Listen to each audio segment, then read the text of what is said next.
नाशिकमधील बोंधू अशोक खरातची सलग 10व्या दिवशी एसआयटी कडून चौकशी, आज कोर्टात हजर करणार, कोर्टाच्या सुनावणीकडे लक्ष.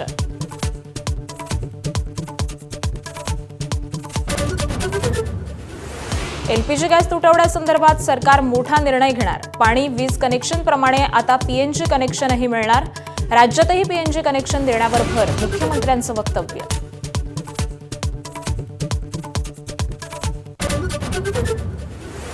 सरकारनं खात्री देऊनही नागरिकांच्या धास्तीच्या रांगा सुरूच. नागपूर, भंडारा, परभणीत सिलेंडरसाठी गर्दी, तर बीडमध्ये इलेक्ट्रिक वाहनांची वाढती मागणी.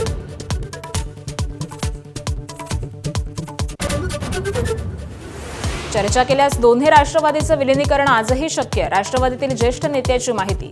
सुनेत्रा पवारांच्या शपथविधीला कुटुंबियांना आणण्यासाठी पार्थ पवारांनी प्रयत्न केल्याचंही वक्तव्य. रेमंडचे माजी अध्यक्ष विजयपत सिंघानिया यांचं निधन, वयाच्या 87व्या वर्षी घेतला अखेरचा श्वास. आज दुपारी मुंबईतील चंदनवाडी स्मशानभूमीत अंत्यसंस्कार.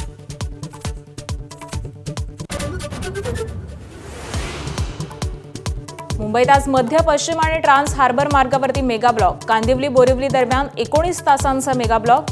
माटुंगा ते मुलुंड अप आणि डाऊन धीम्या मार्गावर, तर ट्रान्स हार्बर पूर्णपणे बंद.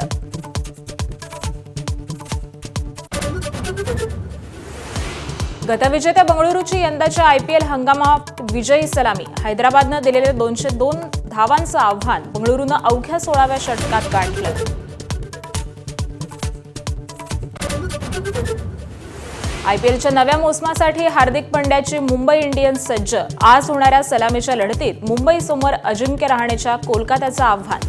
वानखेडे स्टेडियमवरती पहिल्या सामन्यासाठी जय्यत तयारी. एबीपी माझा, उघडा डोळे बघा नीट.